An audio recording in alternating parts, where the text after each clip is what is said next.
ओम देवी प्रपन्नातिहरे प्रसीद प्रसीद मातर जगतोऽखिलस्य प्रसीद विश्वेश्वरि पाहि विश्वं त्वमेश्वरी देवी चराचरस्य शरणागत दीनार्थ परित्राण परायणे सर्वस्यार्थ हरे देवी नारायणी नमोस्तुते। नमस्कार, स्वागत है आपका आचार्य वाणी में। मैं आचार्य डॉक्टर विक्रमादित्य आपके साथ हूँ। कन्या राशि के संबंध में आज हम संवाद उपस्थित कर रहे हैं आपके समक्ष। कन्या राशि वालों के लिए ग्रहों का योग किस प्रकार का बनता दिखाई देगा अभी 2025 में, 26 में, 27 में जो ग्रहों का योग जिससे हम आपके आगे वाली प्लैनेटरी को समझ सकें कि क्या ग्रहों का योग हमारे जीवन में खेल खेलने का योग बना रहा है। ज्योतिष का यही फायदा है कि हम गणनाओं के अनुसार से चीज़ों को समझ सकते हैं। गणनाओं के अनुसार से चीज़ों को समझ लेना तो बहुत सारी चीज़ों को आगे आने से पहले ही, समय हमारे समक्ष आने से पहले ही हम उसकी प्लानिंग कर सकते हैं। और प्लानिंग जब कर ली जाए चीज़ों को तो आगे जीवन में हमारे न्यारे करने के अवसर हम बन सकते हैं। देखिए कन्या राशि वालों, जो ग्रहों का योग 2025 की बात इसलिए कर रहे हैं क्योंकि 25 बड़ा इंपॉर्टेंट साल है। 2025 में यदि हम देखें तो ओवरऑल सारे ही ग्रह परिवर्तन की तरफ जा रहे हैं। ऐसा कोई ग्रह नहीं होगा जो परिवर्तन की तरफ नहीं जाएगा। 2025 में सबसे देखिए क्या होता है, हर ग्रह की अपनी एक परिवर्तन का समय होता है। 2025 में सारे ग्रह 1 to मतलब सारे के 9 ग्रह परिवर्तन की तरफ जाएंगे। एक भी ग्रह परिवर्तन से बचने वाला नहीं है। सूर्य 1 महीने बदलते हैं, शुक्र करीब कुछ उससे पहले बदल जाते हैं, बुध उससे पहले बदल जाते हैं, लेकिन शनि महाराज जो है 2.5 साल में बदलते हैं। और इसके साथ साथ बाकी सब ग्रह भी यदि समझें तो उनके सबके समय अलग अलग हैं। बृहस्पति 1 बार में बदलते हैं, राहु महाराज 1 साल में बृहस्पति बदलते हैं, राहु महाराज 1.5 साल में बदलते हैं। तो 2025 में 29 मार्च को शनि परिवर्तन की तरफ जा रहे हैं। शनि परिवर्तन का जो योग बना रहे हैं वो विशेष तौर पर परिवर्तन का योग बनेगा, वो बनेगा आपकी 6ठे भाव से निकलकर आपके 7वें भाव में। और 7वां भाव एक बड़ा केंद्र का ग्रह भाव है, बड़ा इंपॉर्टेंट भाव है। जीवन साथी का भाव माना जाता है, व्यवसाय का भाव माना जाता है, युद्ध का भाव माना जाता है। और इसकी जो दृष्टि पड़ती है वो कई जगह, भाग्य पर दृष्टि पड़ेगी शनि के, वहाँ पर शनि की लग्न पर दृष्टि पड़ेगी और शनि की दृष्टि 4th भाव पर पड़ेगी। ये बड़ा इंपॉर्टेंट कंट्रोल करने वाला शनि रहेगा। तो ये जो ट्रांजिट रहेगी आपके लिए, ये कई मामलों में थोड़ी सी दिक्कत उत्पन्न कर सकती है। अभी आपको इन चीज़ों को कंट्रोल करने का प्रयास कर लेना चाहिए।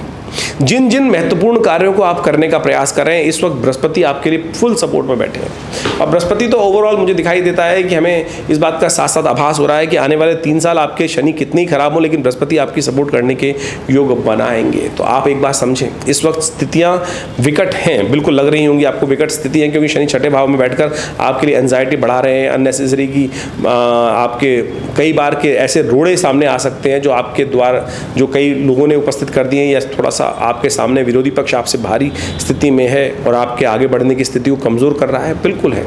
लेकिन इसके बाद स्थितियां थोड़ी सी कम खराब होने की स्थिति नहीं है, थोड़ी सी ज़्यादा ही खराब होंगी। इस बात को समझना चाहिए, क्योंकि 29 मार्च 2025 में जब शनि बदलेंगे तो जो 7वें भाव में आएंगे बहुत अच्छे नहीं कह सकते। अभी तो भाग्य पूरी तरह सपोर्ट करने के योग बना रहा है, लेकिन जब ये बदलेंगे तो भाग्य में भी कहीं ना कहीं स्थिति को खराब करने के योग बना सकते हैं। तो जो बड़े काम कर रहे हैं आप, जो इंपॉर्टेंट काम आपको करने हैं, उसके हिसाब से आपको चेंजेस लाने का प्रयास करना चाहिए। हम तो कहेंगे अभी बृहस्पति पूरी तरह सपोर्ट में, भाग्य रास्ता बनाने का योग बना रहा है। थोड़ी सी उम्मीद जगाइए, कोशिश करें। इस वक्त शनि वक्री चल रहा है और अभी बृहस्पति भी वक्री हो जाएगा कुछ दिन में जाकर। तब आपको लगेगा कि पंडित जी ने जो बताया था, विशेष तौर पर ग्रह योग बताए थे, उसमें से नहीं स्थिति। अब वक्री ग्रह हैं, थोड़ी स्थितियां उत्पन्न कष्ट करने के योग बनाएंगे, लेकिन एज कंपेयर टू मध्य, जो बात करें 2025 के मध्य के, उसमें शनि का जो प्रभाव बहुत ज़्यादा नेगेटिव होगा, उसको हमको ठीक करने का प्रयास करना चाहिए। उसको तो हमें पूरी तरह से ठीक करने का हमें रास्ता बनाना पड़ेगा। इस वक्त भी शनि वक्री चल रहे हैं, तो उनका उपाय करना बहुत ज़रूरी है। अपने ग्रहों को समझे, खास तौर पे क्या चल रहे हैं। हमें तो गोचर के दृष्टिकोण से समझ में आ रहा है, ग्रह दृष्टिकोण से किस प्रकार से, लेकिन इंटरनल कुंडली में क्या स्थिति है, दशाएं क्या हैं, अंतर्दशाएं क्या हैं, ग्रहों का विशेष तौर पर नवांश इत्यादि में क्या स्थिति है, वो भी बहुत चीज़ समझने की ज़रूरत है। लेकिन खास तौर पर जो इस वक्त समय आपको जो लग रहा है कि अभी भारी समय है, लेकिन आने वाला समय इससे ज़्यादा भारी होगा, ये समझ लीजिए। जो भारी होगा, तो अभी जो आपके पास समय है उनको खास तौर पर ठीक करने का आपको प्रयास करना चाहिए। भाग्य से बहुत ज़्यादा स्थिति में रास्ते बन रहे हैं, क्योंकि केवल बृहस्पति पूरी सपोर्ट में है इस वक्त। ना तो वो किसी अशुभ ग्रह से दृष्टि में है, ना वो खास तौर पर शनि की दृष्टि में आ रहा है। तो एक बात समझ लें कि बृहस्पति का उपयोग करने का प्रयास करें, और जितना बृहस्पति को ताकत देंगे, गुरुजन की सेवा, विशेष तौर पर भगवान सत्यनारायण का व्रत जितना कर सकते हैं, पूर्णिमा के दिन सत्यनारायण का व्रत करने का प्रयास करें। भगवान विष्णु का पूजन जितना कर सकते हैं, पीली चीज़ों का दान जितना कर सकते हैं, केसर का जितना उपयोग कर सकते हैं माथे पर लगाइए, नित्य प्रति दान करने का प्रयास कीजिए। ये सारे उपाय जितने करेंगे वो बहुत अच्छे रहेंगे। थोड़ा शनि का उपाय करना बहुत ज़रूरी है, क्योंकि शनि लगातार आने वाले 2-3 साल जो हैं वो आपके लिए कहीं ना कहीं कुछ विकट स्थिति उत्पन्न करने के योग बनाते दिखाई दे रहे हैं। तो आपको उनका उपाय करना ज़रूरी है। शनि स्तोत्र का नित्य प्रति पाठ कीजिए, हनुमान जी का नित्य प्रति स्तवन कीजिए, पीपल का पूजन कीजिए। ये सारे उपाय हैं जिनको यदि आप करेंगे तो आप शनि की जो नेगेटिव प्रभाव है उसको ठीक कर सकते हैं, लेकिन आपको संभल कर चलने की ज़रूरत है। इस बात का विशेष तौर पर ध्यान रखते हुए कार्य करें। देखिए, शनि जब वक्री चल रहे हों, शनि जब अशुभ अवस्था में चल रहे हों, तो कुछ खास उपाय शास्त्र में बताए गए हैं, उनको हमेशा करते रहने चाहिए। और ये एक ऐसे उपाय हैं जो हमेशा कल्याण का मार्ग ही प्रशस्त करते हैं। भारतीय संस्कृति में ज्योतिष की गणनाओं को समझने के लिए तो गणित विज्ञान है और इसकी पूरी गणनाएं मिलती हैं, लेकिन निदान के लिए शास्त्रों में अनेक मार्ग बताए गए हैं। उसमें सबसे बढ़िया है मंत्र जप, और सबसे उसके साथ साथ कहा जाता है कि यज्ञ इत्यादि, दान इत्यादि, और औषध विज्ञान के अनुसार से जो जड़ी बूटियों का जो कुछ उपाय शास्त्र में वर्णित हैं वो विशेष तौर पर निदान के लिए हैं ज्योतिष के अंतर्गत। तो ज्योतिष को आपको, कई सारे लोग जो आज की तारीख में ज्योतिष का गणित पाठ तो देख लेते हैं, लेकिन निदान के लिए टोटकों में फंस जाते हैं। लेकिन अगर आप उपनिषद, पुराण, वेद इत्यादि को देखेंगे, शास्त्रों को देखेंगे, तो वहाँ वैदिक उपाय ही शास्त्र बताए गए हैं, और उन वैदिक उपायों से ही रास्ता निकालने का हमें प्रयास करना चाहिए। अब शनि चल रहे हैं वक्री, तो शनि को ठीक करने के लिए खास तौर पे क्या उपाय किया जाए वो आपको अच्छे से समझना चाहिए। बृहस्पति को वक्री चल जाए तो उसको भी ठीक करने का रास्ता शास्त्र में वर्णित है, उन सबको भी हमें करने का प्रयास करना चाहिए। तो शास्त्र में विशेष तौर पर शनि को ठीक करने के लिए सबसे श्रेष्ठ उपाय जो बताए गए हैं वो शनि स्तोत्र है। दशरथ महाराज के द्वारा की गई शनि की जो प्रार्थना है, जिसको शनि स्तोत्र कहा जाता है, उसका नित्य प्रति पाठ करने का प्रयास करना चाहिए। ये एक ऐसा अद्भुत स्तोत्र है जिसका यदि नित्य प्रति हम पाठ कर लें तो भगवान की कृपा से हम अपने कई ग्रहों को, दोषों को बहुत अद्भुत प्रकार से ठीक करने के योग बना सकते हैं। शनि स्तोत्र इस प्रकार से है। ओम नमः कृष्णाय नीलाय शितिकंठ निभाय च, नमः कालाग्निरूपाय कृतांताय च वै नमः, नमो निर्मांसदेहाय दीर्घमश्रुजटाय च, नमो विशालनेत्राय शुष्कोदरभयाकृते, नमः पुष्कलगात्राय स्थूलरोमणे वै नमः, नमो दीर्घाय शुष्काय कालं द्रष्ट नमोस्तुते, नमस्ते कोटराक्षाय दुर्निरीक्षाय वै नमः, नमो घोराय रौद्राय भीषणाय कपालिने, नमस्ते सर्वभक्षाय बलिमुख नमोस्तुते, सूर्यपुत्र नमस्तेस्तु भास्करे भयदाय च, अधो दृष्टे नमस्तेस्तु संवर्तक नमोस्तुते, नमो मंदगते तुभ्यं नृशंसाय नमोस्तुते, तपसा दग्ध देहाय नित्यं योगरताय च, नमो नित्यं क्षुधार्ताय अतृप्ताय च वै नमः, ज्ञानचक्षु नमस्तेस्तु कश्यपात्मजसूनवे, तुष्टो ददासि वै राज्यं रुष्टो हरसि तत्क्षणात्, देवासुरमनुष्याश्च सिद्धिविद्याधरोरगा, त्वया विलोकिता सर्वे नाशं यान्ति समूलता, प्रसादा कुरु मे देव वराहोऽहम् उपागता, एवं अस्तु तदा सौरिग्रहराजो महाबला। ये दशरथ कृत शनि स्तोत्र है। कहा जाता है कि महाराज दशरथ जब देवासुर संग्राम की तरफ जा रहे थे, रास्ते में शनि के दर्शन हुए, और शनि के दर्शन होते हुए शनि की दृष्टि से उनको विशेष तौर पर कहा जाता है कि बच तो सकते नहीं थे। अब शनि को प्रणाम किया उन्होंने और महाराज की एक दिव्य स्तुति उपस्थित करी। एक ही स्तोत्र शास्त्र में मिलता है जो दशरथ कृत शनि स्तोत्र के नाम से जाना जाता है। शनि महाराज ने स्वयं महाराज दशरथ को आशीर्वाद दिया कि जो कोई भी इसका आपके द्वारा किए गए स्तोत्र का पाठ करेगा, शनि उस पर कभी भी अपनी कुदृष्टि नहीं डालेगा। और समझ लें, शनि की दृष्टि ही को अच्छी नहीं मानी जाती, वही दृष्टि ही जो होती है, वही शनि का प्रभाव जो है वो दृष्टि का ही दोष माना गया है, और कुछ नहीं। शनि बैठे हो तो कहाँ, शनि तो योगरत है। अभी आपने अभी सुना उसके अंदर नित्यम योगरताय च, और शनि विशेष तौर पर दंडाधिकारी हैं, आपके द्वारा कर्म का अधिक जो प्रभाव देते हैं। लेकिन एक बात समझ लें, अगर दंडाधिकारी आपसे थोड़ा सा सरलता के साथ कार्य कर लेना तो आपके बहुत सारे अपराध से भी आपको बचा सकते हैं, आपके बचने के योग बन जाते हैं। तो समझें, नित्य प्रति इसका एक बार खाली बहुत ज़्यादा करने की ज़रूरत नहीं है। एक बार भी यदि नित्यपति पाठ कर लो, कितनी देर लगी तो हमने आपको सुना, श्रवण कर लोगे तब भी उसका प्रभाव अच्छा हो जाएगा, नेगेटिव प्रभाव दूर हो जाएगा।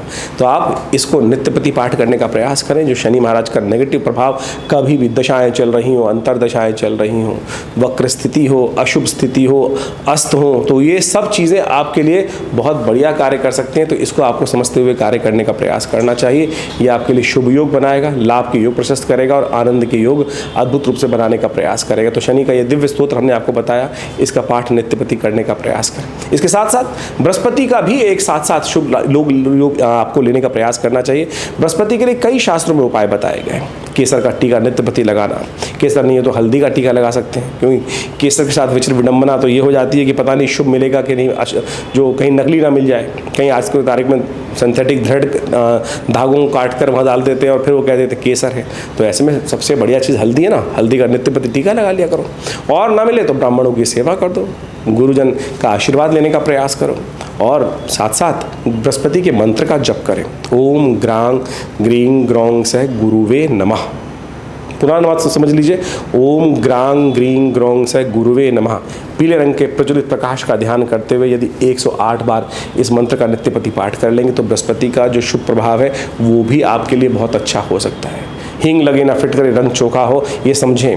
हम अनेक विचित्र विडंबनाओं में फंस जाते हैं। कोई नीलम पहनने का प्रयास करता है और पता नहीं शुद्ध मिलेगा कि नहीं मिलेगा, असली मिलेगा कि नहीं मिलेगा।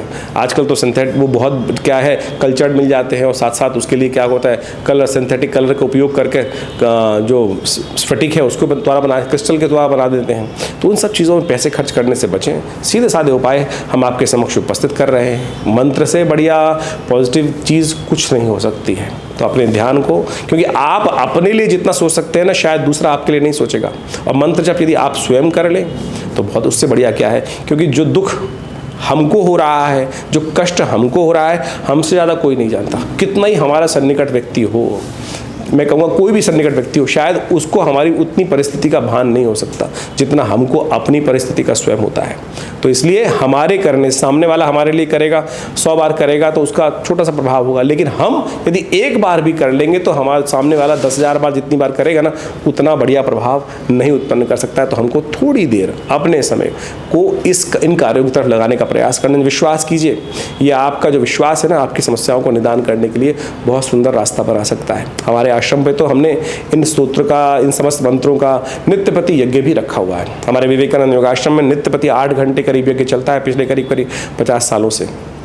तो आप सभी रविवार को उन यज्ञों में भाग लेने के लिए, जिसमें शनि स्तोत्र का, विभिन्न ग्रह नक्षत्रों के मंत्रों का और साथ साथ रुद्राभिषेक इत्यादि का समय समय पर कार्य चलता रहता है। आप सब उन सब कार्यों में अपने आप को जोड़ सकते हैं आश्रम के साथ और स्वयं भाग ले सकते हैं विवेकानंद योगाश्रम में चलने वाले इन दिव्य कार्यक्रमों में। और हमारे जो नंबर्स नीचे लिखे हुए हैं उन पर संपर्क साध कर आप उस स्थान समय को जानकर आप अवश्य आने का प्रयास कीजिए। कल्याण होगा, कष्ट दूर होंगे और जीवन को हमने प्राप्त किया कष्टों को दूर करने के लिए। तो इसलिए विचित्र विडंबनाओं में ना फंसें, अपने आप को जीवन में कष्ट में ना डालें। शुभ करने का योग हम द्वारा स्वयं बनाने का प्रयास करें। शुभ अवश्य होगा, कल्याण अवश्य होगा और उसके लिए बस केवल दृढ़ विश्वास की आवश्यकता है। दृढ़ विश्वास और सत्य मार्ग पर चलने की आवश्यकता है। सत्य मार्ग पर चलना कहीं ना कहीं लक्ष्य की तरफ जाना ही है। तो इस बात को समझते हुए कार्य करेंगे तो अच्छा रहेगा। ज्योतिष की गणनाएं वास्तविक तौर पर आपको भविष्य का दर्शन कराने का सुंदर प्रयास करती हैं। वर्तमान में क्या ग्रह योग चल रहे हैं, भविष्य में ग्रह योग आपको किस तरफ ले जाने के रास्ते बना रहे हैं और किन रास्तों पर जाने से आपको बचना चाहिए। देखिए, सब कुछ संभव है। आमतौर पर व्यक्ति दिखाई कई बार मति भ्रम उत्पन्न होने के बाद कहता है कि मैं क्या कर सकता हूँ, जब जो ग्रहों का योग था उस प्रकार से हो गया, घट गया। ऐसा नहीं है। जब प्रकृति में बारिश हो रही है, वर्षा हो रही है, आंधी आ रही है, तूफान आ रहा है, तो उसमें ऐसा नहीं कि सभी लोग एक ही तरफ सबके साथ एक ही निष्कर्ष निकलता है ना। हर व्यक्ति के साथ अलग कुछ होने का योग बनता है। जो कर्म प्रधान होते हैं वो उस भविष्य में घटने वाली घटनाओं को, वर्तमान में घटने वाले ग्रह योगों के योग से अपने आप को बचा सकते हैं, अशुभ योगों से बचा सकते हैं, शुभ योग का पूर्ण लाभ प्राप्त कर सकते हैं। उसके लिए ज्ञान तो प्राप्त करना बहुत ज़रूरी है ही, लेकिन जो उपाय हैं वही वास्तविक तौर पर निवारण का मार्ग प्रशस्त करते हैं। देखिए, इस बात को हमको समझ लेना चाहिए। इस बात में कई बार विचित्र विडंबनाएं मन में उत्पन्न हो जाती हैं कि हम कुछ बदल ही नहीं सकते। बिल्कुल बदल सकते हैं सब कुछ। ग्रह समस्या आई है तो उसका निदान भी कहीं ना कहीं संसार में अवश्य होगा। जैसे कहा गया, सकल पदार्थ है जग माही, कर्महीन पुरुष पावत नाही। तो इस बात को हमको आश्वस्त होकर समझने का प्रयास करना चाहिए। आपकी जन्मपत्री के द्वारा बहुत कुछ जीवन में जो दिशा निर्देश प्राप्त हो सकते हैं और उसको परिवर्तन करने का मार्ग आप अवश्य प्राप्त कर सकते हैं। हमारा संस्थान लगातार उस क्षेत्र में कार्य कर रहा है और बहुत अद्भुत प्रकार से हमने प्रत्यक्ष बहुत अद्भुत प्रकार से ग्रहों के प्रभाव को निष्क्रिय करने का, अशुभ प्रभाव को निष्क्रिय करने का मार्ग भी समझा, देखा और हजारों लोगों पर उसको करके देखा है। तो बिल्कुल आप अपने आप को परिवर्तन करने का मार्ग प्रशस्त कर सकते हैं। मंत्र विज्ञान, यज्ञ विज्ञान, दान का जो शास्त्र में प्रमाणित कार्य बताए गए हैं वो इसी मार्ग की तरफ आपको अग्रसित करने का प्रयास करते हैं। तो इसलिए आप सबसे पहले समझने का प्रयास करें कि आपके जीवन में ग्रह आने वाले समय में क्या कुछ करने के योग बना रहे हैं और फिर उसमें जो हमारे लिए उपयुक्त मार्ग है उस पर चलने का प्रयास करेंगे तो बिल्कुल रास्ता बन सकता है।